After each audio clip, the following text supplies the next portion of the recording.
Okay, hello, good evening once more, and welcome to the second episode of Gofigure with your host Steven, that's me.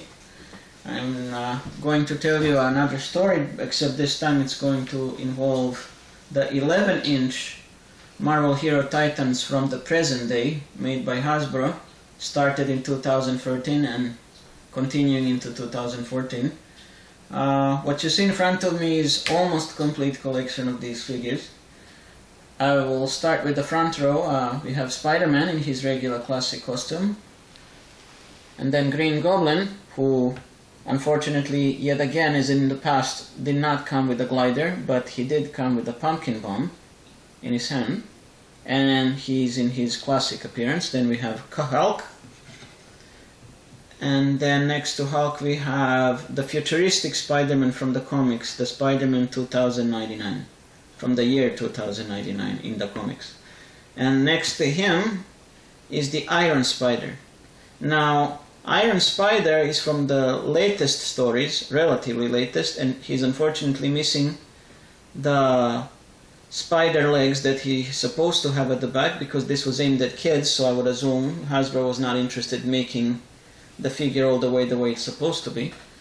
And then at the back row here we have War Machine the way he appeared in Iron Man 3. Comes with a attachable laser gun. Next to him we have Wolverine, who comes with a detachable claws in his usual more modernized look. Next to him we have Captain America, who is more or less based on the Captain America movie, at least the first Captain America movie. Again, a bit modernized. Comes with a shield that can be taken off. And my personal favorite, Thor. But the way he looks in the cartoon series, he can easily pass from the cartoon Avengers Assemble, which is the latest cartoon series. He comes with his hammer Mjolnir, and a helmet which unfortunately is not removable, but it still looks good on him, and he comes with a cloth cape. And the final one in this bunch would be Iron Man. They released him in several versions in this size, in different colors of the armor, but this armor is practically from the movie, or very closely resembling the movie armor. And he came from the Iron Man 3.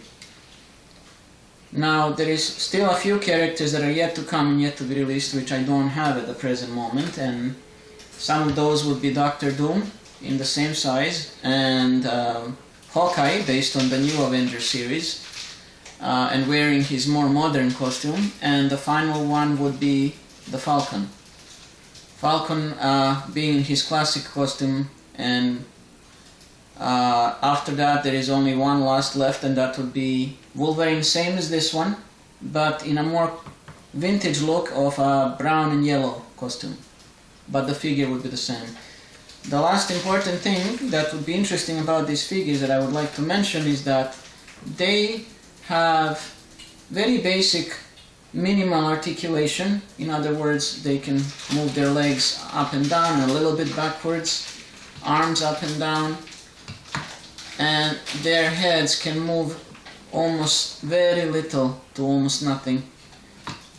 But it depends, because for example Spider-Man here has the same articulation, but his head is ball jointed, so he can move it a bit sideways.